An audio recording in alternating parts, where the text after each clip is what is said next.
Hello, bug catchers. That's right. You got it right this time. I got it right this time. I wrote it down for once. This is Experience Share. It's a Pokemon podcast in which my co-host and I play through all of the Pokemon main canon games, game by game, gym by gym, route by route. Right now we are on the first series of games, Gen 1, Kanto region. Pokemon Red and Blue, the classics. My co-host, Beljosham. Okay. It's a little rough. Beljosham. Beljosham. My co-host, Beljosham. Do you know Belawesome? Yeah, and in the anime, I remember they have a very elongated way of saying it themselves, like that, where they're like, Belawesome. Beljosham. So my co-host, Beljosham, Josh Fjellstead, has Pokemon Red. And I, Persianer, Oh, that's classy. Okay, yeah. a.k.a. Tanner Greenring, have Pokemon Blue, and we're playing through. And this week, we defeated the 5th gym in the game. Koga. It's curtains for Koga. Gym leader Koga. But first, we did a very long trek down to Fuchsia City. Some of us longer than others, because some of us took care of the bulk of the work before the last gym. Well, some of us went rogue. But we did it. And we had a kind of elongated journey in the real world as well. Ugh. Our listeners will recall we threw down the gauntlet last week that we would battle before this gym, and that did not happen. What a nightmare couple of weekends we've had, Josh. We have gone through not one but 2 different link cables in an attempt to both trade and evolve my Kadabra and my Machoke, and then also battle each other. Battle, right.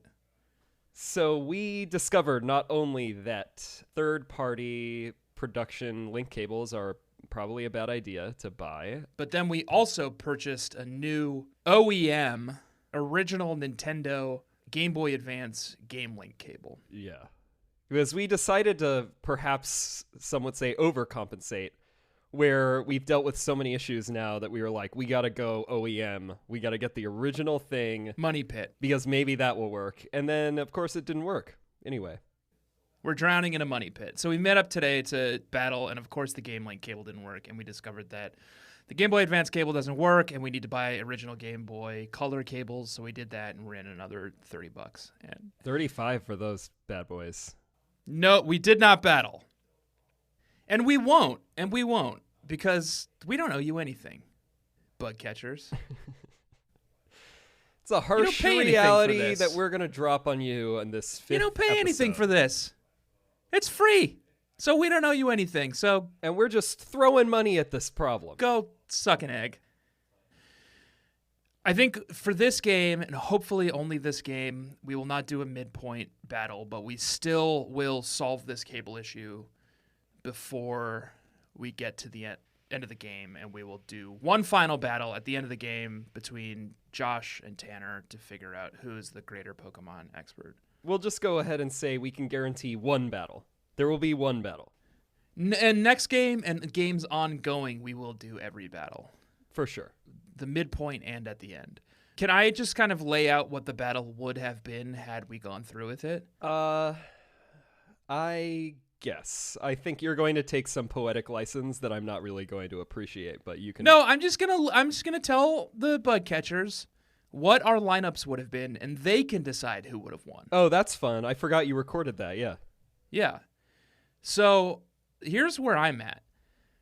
Mr. Squirt would have brought to this battle a level 35 Poliwrath, a level 35 Shelder, a level 34 Vaporeon, a level 36 Blastoise, a level 17 Krabby, he's my HM friend. Ooh, the Blastoise, I forgot about that. It's troublesome.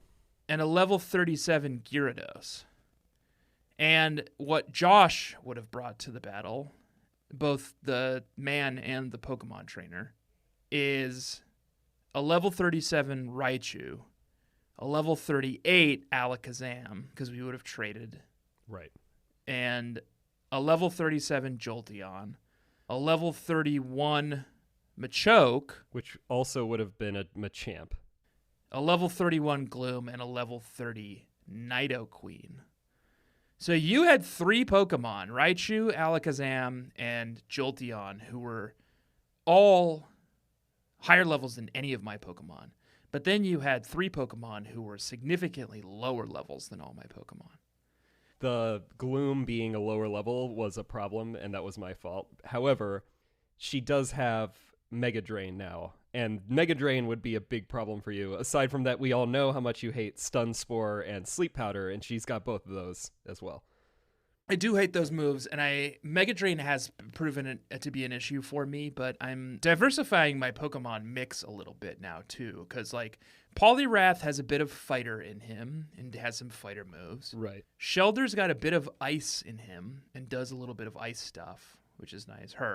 Celeste. And then Gyarados has, like, a crazy move set because he's got, like, Dragon Rage and Body Slam and all sorts of weird stuff. So I think it would have been... Well, and so my secret plan was I also bought a shitload of X attacks, X defense, X specials. I actually debated doing that myself because I remember you mentioned how you love Sand Attack on your Vaporeon. Yeah. So I was going to just buy I don't really believe in them in general, but I was going to buy at least a bunch of X accuracies. I bought about 10 of each, and I was planning on deploying them liberally during the fight. I think we could make a decree. I feel like this is similar to like Super Smash Brothers, where it's like no items, final destination kind of a thing where we can decide, do we ban items entirely? Yeah. Or just battle items? Like, could you do potions? Normally I would not say this, but I think in particular because you are doing a one type team, I think items are probably okay. At least potions. Let's say no battle items and yes. No, let's just say no items. No items. If I want to beat you, I got to do the fucking work, you know? I know what I'm doing. I know the handicap that I've given myself this game. All right. Next time we face off, I just need to put the fucking grind in and get my Pokemon to like level 80 or whatever so that you can't fucking touch them. So no items when we battle at the end of this game, and no items in battles ongoing between Mr. Squirt and Josh. All right. Okay? I love it, yeah. And bug catchers, you can decide who would have won that battle. Go back and listen to what the levels were on those Pokemon, and you tell us who would have won. I suspect it would have been Josh. I think that the heavy hitters being so leveled up and the fact that I swapped in, which is kind of a spoiler, I swapped in Jolteon as my new thing. Yeah. However, she only has Thundershock at the moment because I used my Thunderbolt TM on Raichu, and Jolteon doesn't learn Thunder until I think level 41 or 44 or something. So Right. She's running around with a pretty shit electric move, but even level 37, her special attack is 99, so she's trouble. Yeah, I feel like I'm always going to have a disadvantage on you having gone single type and having that single type be a very boring single type, which is water.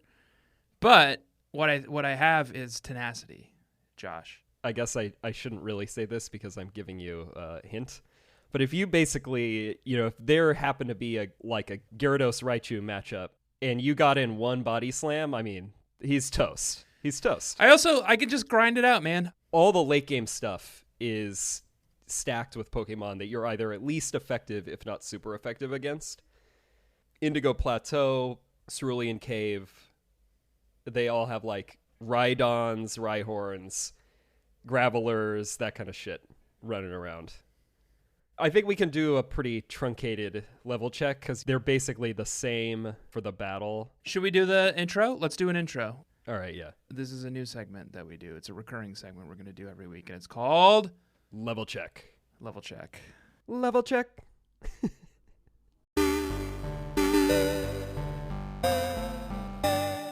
Tell me what your levels are like. I'll do it quickly. Churchill, Raichu, level 38. He got one more since battling the Koga gym. Lord Gort, Kadabra still, unfortunately, level 39. I think he leveled up as well. Okay. The new recruit, which I basically did specifically to battle you, although it is one of my favorite Pokemon, so I will probably just keep her anyway. That's Queen Mary, the Jolteon. I think the EV evolutions are all pretty cool.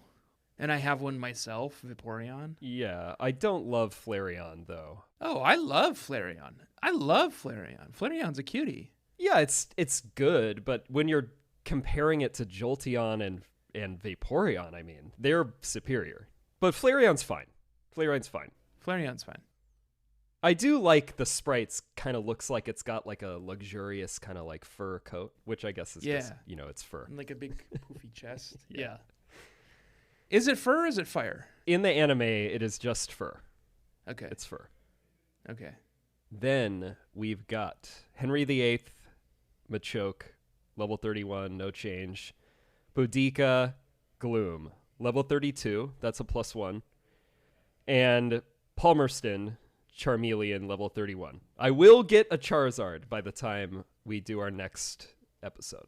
Okay. But he's been in the wings recently.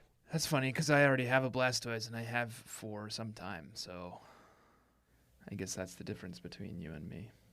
Oh yeah, I'm just now realizing, looking at our battle stats that we would have done, there's no Charmeleon in the mix there. No, I pulled Charmeleon from the battle we would have done because that's a nightmare.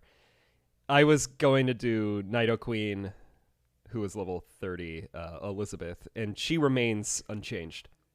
But by the time we actually battle, I doubt that Nidoqueen will still be in my team. But she does keep holding on. I don't know. She's good. She's tough. And now that we got the Toxic TM from Koga, she will be very good with that. Although I might give it to Gloom instead. Yeah, I have a hard choice to make on my Toxic TM because I could give it to Shelder and deploy it alongside Clamp. So, hit him with the Toxic and then clamp him, and then they just, sit and get, fucking annihilated over the course of several turns as they're, trapped in my jaws and, their flesh is getting eaten away. Gross. Yeah. Here's my levels. It has not changed so much since the battle because literally all I did was go and fight Koga. Celeste, level 36, that's my Shelder. Pierre, level 35, that's my Poliwrath. Aubergine, level 35, that's my Vaporeon. Jean-Baptiste, level 37, that's my Blastoise. Oberon, level 38, is my Gyarados. And of course, my sweet boy, Hubert, level 18, Krabby. It's got to put in some work on Hubert. Hubert is there to do two things. Cut down shrubs, surf me to Cinnabar Island. I told you, though, Kingler's good. Kingler's fine. My real power hitters right now are Celeste, who I'm trying to get to level 50 as quick as possible so that I can evolve her into Cloyster, and Oberon. Those are big boys. Cloyster will definitely be trouble for me as well. Yeah. Yeah, so we covered Game Corner a little bit last time. You much more than me. So I went ahead in pursuit of more water-type Pokemon for my team, took care of both the Game Corner and the Pokemon Tower, but you finally caught up to me. That's right.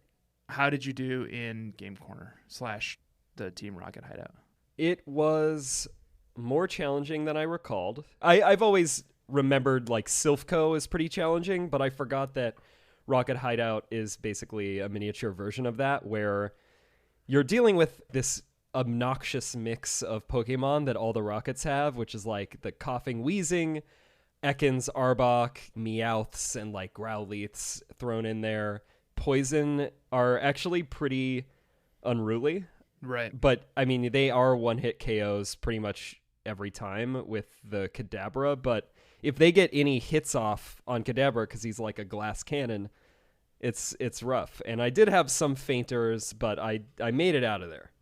Yeah, I'm going to be super happy to leave fucking poison type and ghost type Pokemon in my dust. I am ascending. It is Squirt ascending right now because I have had a very rough time over the last few episodes that we've recorded, because I've gone from Erica with her grass types to Koga with his poison, and in between I had to fight a bunch of fucking ghost types. And I have no idea. I don't even know what's strong against ghost type. So the last couple episodes have been Squirt descending. It's been a This is the rough patch. This is the little eclipse on the moon of Squirt. But now Mr. Squirt is rising and he's ascending, and I'm going to march to Cinnabar Islands and tear it down. And I'm to understand it's already partially burned down from some kind of volcanic eruption, but right. I'm going to come in and I'm going to clean up. You take advantage of all these people who are already suffering is what Yeah. you're doing. Yeah. And that's what I'm there for, and I'm going to be so happy to leave these poison-type Pokemon behind. I also hate those poison types. I ran out of antidotes. I ran out of full heals, and I was just fucking walking around with I hate it. I mean, they do it really well, which is why I hate it. In this one, when your Pokemon is poisoned and you're walking around in the overworld, it's so brutal. Oh, the thing where it like blinks and does the ba-da, ba-da, ba-da, Yeah. ba-da constantly. And you know that each of those little blinks is 1 hit point coming off your Pokemon, and it makes you feel bad. And I lost at least one of them. I think Churchill fainted due to that. It's brutal and it sucks, but having a type disadvantage through this entire section of the game, went to Celadon City Giant Pokemart and bought about 700,000 antidotes. Oh, you finally learned your lesson. Yeah. So I've still got more antidotes than I think I will ever need in this entire game. And what did you think about Giovanni? I feel like that's really the only other thing to comment about in here. I seem like a dork. Yeah. I mean, he's got a cool look. I liked his little office. He's got some art. I think he looks like a dork. No? Not impressed? What I don't get, everyone's so up their butts about this Silph Scope too. It's like, who gives a shit? Its purpose is pretty specific and doesn't seem that useful. And this entire giant company exists just so that you can see ghost type Pokemon? What kind of a scam? It sounds like a as seen on TV kind of a getup. Yeah. Also, have you seen the movie 13 Ghosts? No. Oh, well, I that's don't about even the same thing. know what that is. Well, it's the guy from Matthew Lillard. You know Matthew Lillard? Yeah. From Scooby-Doo? Yeah. He's a paranormal investigator. He goes to a house. He has to stay there over the night, and he gets a big sum of money, and there's a bunch of other people there, too. And the thing is that the house's designer has trapped 13 ghosts in the house, and on that night, he lets all 13 ghosts out, and they all have to survive the night battling these 13 ghosts. And they have special glasses so that they can see the ghosts. Wow. Anyway, that is what the Silph Scope is. What a plot. And you beat Giovanni's ass to the ground with his shitty Pokemon. Yeah, he does have trash. It's like Onyx, Rhyhorn, I think Kangaskhan? Anyway, made short work of him, stole the Silph Scope out of his like dying hands, and made my way to Pokemon Tower so I could finally do what I was put here on this earth to do, which is kill ghost-type Pokemon. Previously, they had been safe from my water boys, but now that I can see them, ooh, doggy, were they in trouble. And I went and fucking drowned some of those ghosts. If they had drowned in real life before they died, that's unfortunate, and I feel sorry for that faux pas, but some of them deserved what they had coming to them. Oh, certainly. Certainly. Like Greg and Bad Josh's Raticate, for example. We probably dispatched the ghost, too. Fuck that guy. I did like the Marowak sprite. I thought was pretty fun. It looks like it's got a cool little coat. Yeah, I'm curious about the Marowak. The story is that this Kubone's mom is dead, and the Kubone is there to mourn the death of its mom. So what I did was caught the Kubone while he was mourning, and now he's mine, and now he lives in my computer. That's kind of fucked up. And then I tried to catch his mom, the Marowak, but I didn't I couldn't do it. They wouldn't allow me. Yeah, that's not allowed. And that's fucked up. Why can't I catch the ghost Marowak? She's like the guardian of the tower. It's her thing. You can't take her away. But also, why is she a ghost and a Pokemon? She's still a Marowak, and she's a Pokemon, and she's a ghost. But all the other ghosts are just like Haunters and Ghastlies. It's a good question, but I don't know. I don't know either. But anyway, they wouldn't let me catch Marowak, so I got to look elsewhere for that. Maybe I could just evolve the Cubone that I snatched out of the tower as he was mourning. That's what you're gonna have to do. Yeah. Get to the top. There's an old man there. Yeah, Mr. Fuji, this sucker. I mean, he's like a supplicant. He's like, oh, I didn't realize, that these guys were up to no good. Team Rocket. Really? Right. They obviously look like villains. And what are you even... Right. You're just hanging out, like you don't even try to escape? Ugh. Yeah, it was weird. I don't really get Mr. Fuji or his whole thing. Why does everybody like him? He doesn't even seem respectable. I gotta say, this is a fun bit of Pokemon, this journey between Celadon and Fuchsia. But the storytelling beats are a little rough. Leaves something to be desired, for sure. Like, you have to get this Pokemon flute to wake up a Snorlax, and you have to fight your way up a tower of ghosts to, like, get it, because this old man on the top of the tower has it, and he won't leave because, like, Team Rocket's keeping him captive for some reason. But in order to get to Mr. Fuji, you have to go and, like, get the Silph Scope, and it's like, what the fuck's a Silph Scope? That doesn't make any sense. So it's like, it felt like an overcorrection almost. They got to the end of the game, and they're like, well, shit, there's not a lot to do between the 4th gym and the 5th gym. Can we add some stuff in? Yeah. It's like 3 pitches. He's like, here's some stuff we can add in. We can have Snorlax block the way, and you need to get a Poké-Flute to unlock it. Or we can have this ghost tower with an old man at the top that you have to save. Or we can have this Team Rocket hideout that's like a mini foreshadowing for the Silph Scope later. Which do you like, boss? And he's just like, I don't know, whatever, all of them. Yeah, like, yeah, that's good. Just do it. Don't bother me. So it's like 3 things that are like don't make any sense, but you get through them. That's a good way of putting it. Like, all of it is based on this flawed economy where it's like Silph Co. only makes this Silph Scope, which is serving this specific purpose of identifying ghosts. Then this one old man is the only person who has a Poké-Flute, and it's, why can't you use any other flute, first of all? Why can't you do anything? And why doesn't Silph Co. also make flutes? Like, what diversify your product offerings? That's not a lot of runway for Silph Scope. They're going to run into a overhead issue eventually. They're going to saturate the market just immediately. If you get one other competitor who makes a scope that lets you see ghost-type Pokemon, you're out of business. Yeah. Diversify your offering. If Silph Co., John Silph or whoever the founder is, goes on Shark Tank, they would never invest in this fucking thing because they would immediately be like, I see a product, I don't see a company. Right. It's like a joke. But whatever. We don't have to deal with them anymore, except when we do have to go to the Silph Scope HQ in the near future and battle our way to the top, which is also a Team Rocket hangout. That is. Does Team Rocket run Silph Scope? Yeah, they take it over. They've taken it over. Huh. We'll find out why in our next episode. I know why. It's a bad company.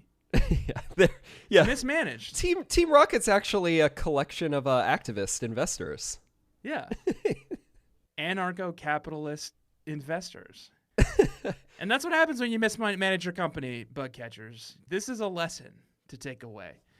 So we did it, though. We got the Poké-Flute. We got Mr. Fuji safe. We got the Silph Scope. And we freed the soul of Marowak. We got on our bicycles. We took Route 16 down to Fuchsia City.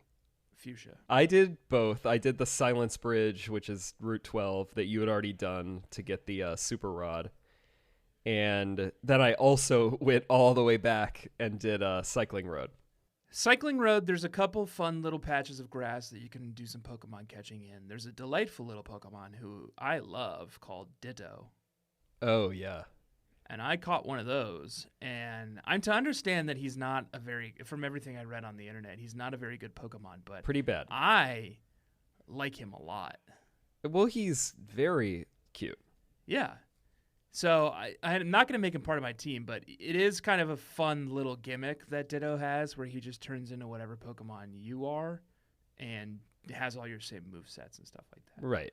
But the flaw is that most of the time, the best moves that you would then be able to use are going to be not very effective against the Pokemon that you just became. Still a fun little guy and still a little cutie. We agree on that one, yeah. The Ditto sprite. Definitely.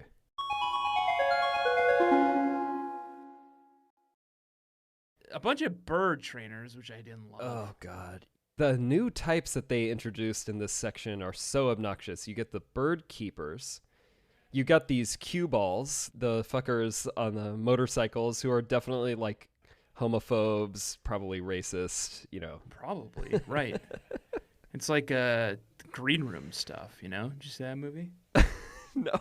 What are all... You don't watch any movies, huh? I'm more of a TV guy. Okay. Yeah, these guys, bird keepers weren't super tough for me, but they were tough enough. You know, it's just like, I don't think water is like hyper strong against flying. So No, they're all normal. So they gave me a little bit of trouble, but it was fine. I got through. There's also like this maze that they like make you go through right before the cycling route. Because I don't have a Pokemon that knows fly, I've needed to navigate this maze several times now. It's just annoying. Oh, yeah. On Route 12? At the bottom of Route 12, Yeah. right before Route 16. Yeah, it's like, who designed this? Robert Moses? How about that Right. one? That's good. Yeah. Like, oh, I'm going to put a bunch of fucking needless roads, and you could just go straight across, but you have to go, and all these people are hanging out in there. Dudes in your way, right. Yeah, it sucked. But then you get down there, and then you're greeted by the glorious visage of the Safari Zone. Oh, man. I forgot how fun the Safari Zone is. The Safari Zone is an entirely different thing from the rest of Pokemon. Yeah. If the rest of Pokemon has a certain mechanic, and that mechanic is you've got Pokemon and you do fights with other Pokemon, and when they're weak enough, you throw Pokeballs at them. Safari Zone is you don't do any fights. Instead, you throw rocks and treats at Pokemon. And then sometimes can also catch them with very specific types of balls called Safari Balls, and you only get 30 of them. And when you run out, your time in the Safari Zone is over. And did you spend time like I did researching the Safari Zone algorithm and what the best strategy is for Yes. capturing them? I figured. Yes. I found a website that lets you calculate Oh, yeah, I did too. various strategies. Dragonflycave.com. Yeah, same. So there's 3 things you can do to catch Pokemon in the Safari Zone. The first thing you can do is just throw a Safari ball at it. I think it's essentially the equivalent of a Great Ball. That's right, yeah. So lower level Pokemon and easier Pokemon to catch will be as easy to catch in the Safari Zone. But then you have these 2 other mechanics, and one is to throw rocks at the Pokemon. And when you throw a rock at a Pokemon, it aggravates it and makes it angry. But it also doubles your chance of catching it. I think that's about right. And then the bait, the treats, the sweet treats, that will make it hang around. So theoretically, you would use that on the rarer ones like a Kangaskhan or a Pinsir, a Scyther, Chansey kind of a situation. But it also makes it likelier that you won't actually be able to capture it.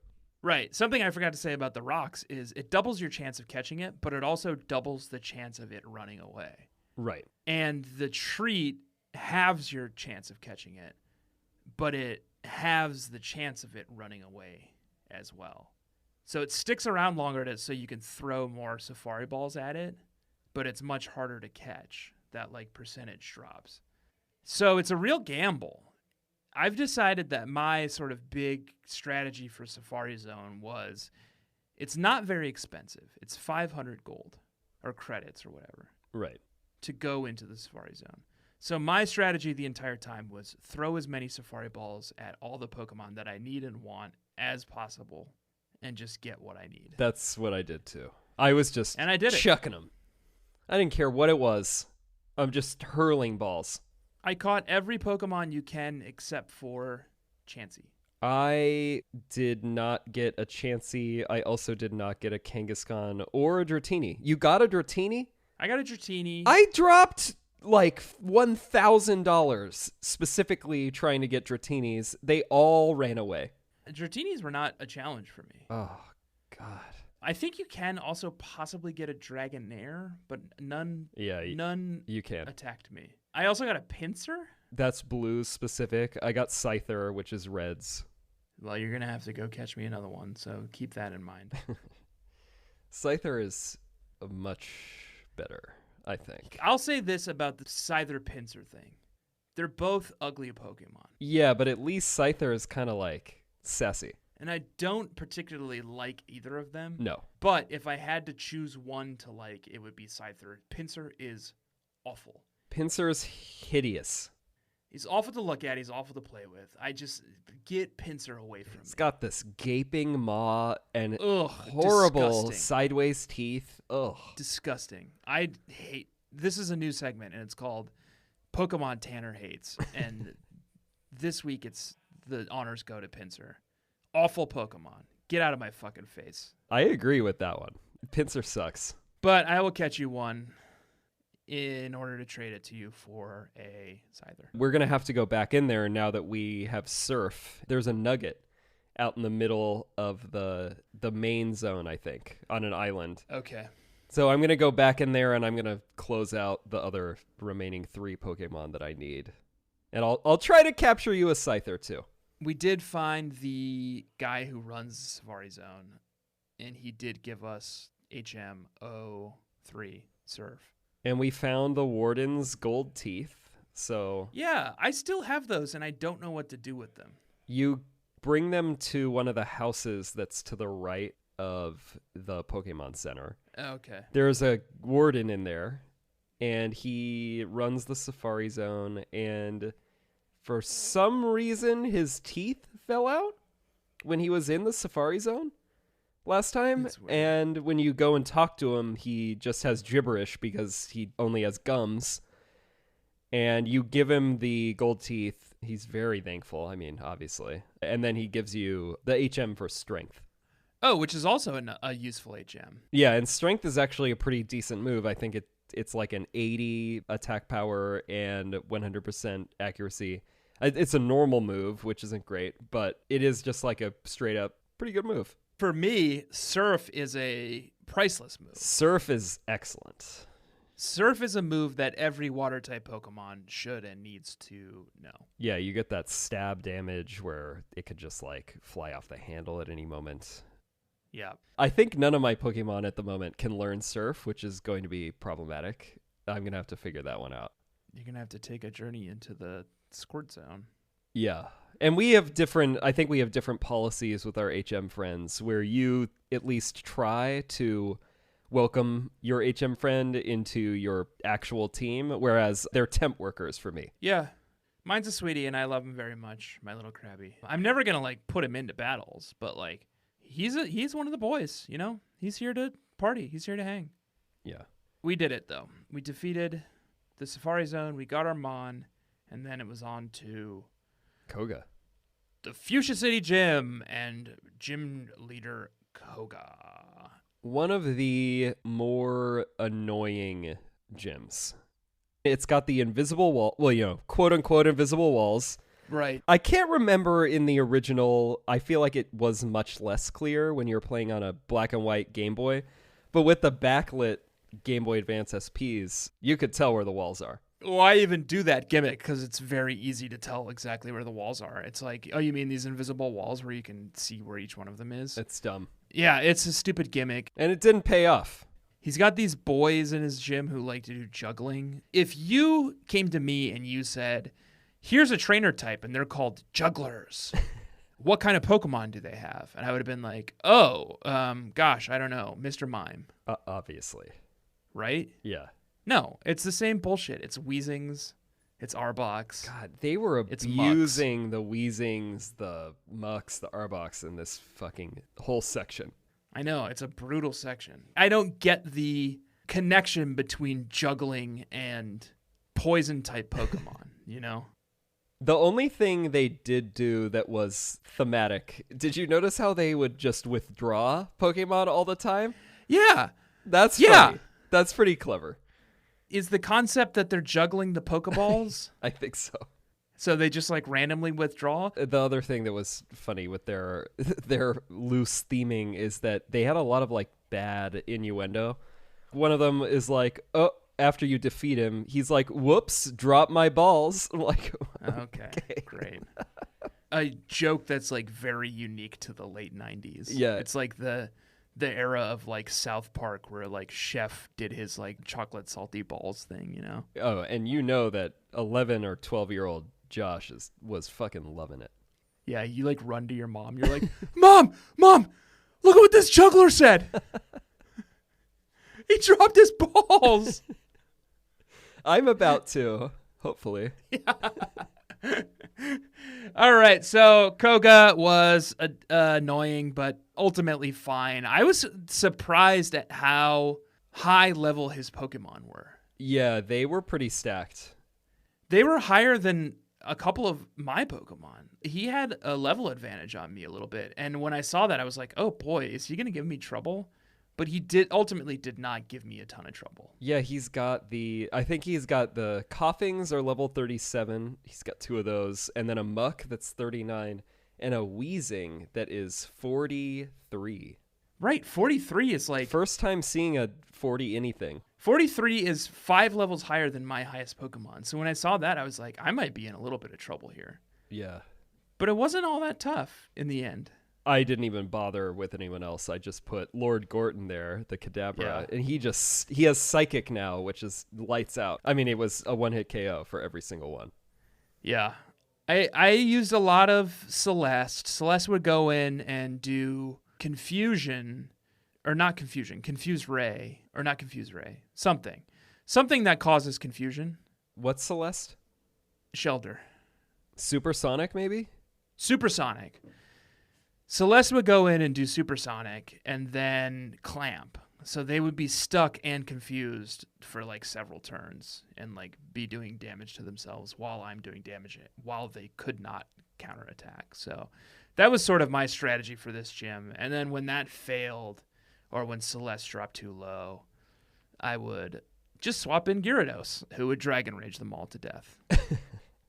So it was not too tough for me. I got the Swamp Badge.